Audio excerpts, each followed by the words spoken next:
C'est donc une première mondiale. Des médecins belges ont réussi à traiter in utero un fœtus atteint d'une malformation lymphatique. La prise en charge a commencé il y a 6 ans déjà et aujourd'hui, les chercheurs sont fiers d'annoncer que l'enfant se porte bien. Olivia François avec Gilles Ginclair. Voici des photos de la petite Nora, âgée de quelques semaines seulement, dans le ventre de sa maman. À 21 semaines, la malformation est déjà très développée. C'est la poche blanche, à gauche, sur l'image. À 29 semaines, les kystes remplis de lymphe ont encore évolué et poussent sur la trachée.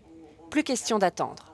L'autre option, c'était l'avortement et je voulais tout essayer. Et vu qu'il était quelques cas où ils ont traité le fœtus intra-utérine, mais d'une autre manière, et c'était très risquant, mais j'ai quand même demandé à l'équipe ici, est-ce que je peux le faire, parce que ça a agrandi sa malformation, ça a l'air pas bien. L'équipe du Centre des malformations vasculaires et du service d'obstétrique des cliniques Saint-Luc propose alors à Chantilly de tester un traitement, le sirolimus, utilisé déjà depuis plusieurs années pour soigner des cancers. Grâce aux recherches du professeur Beaune et Vicula, on s'est rendu compte en fait que les malformations vasculaires résultaient en fait d'une activation trop importante dans une protéine.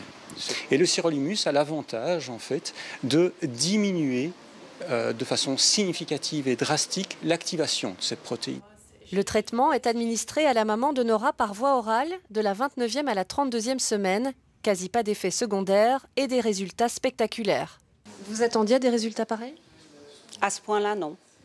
Donc c'était génial. Et donc à la naissance, c'était la fête quand on a vu que l'enfant respirait d'elle-même et était bien.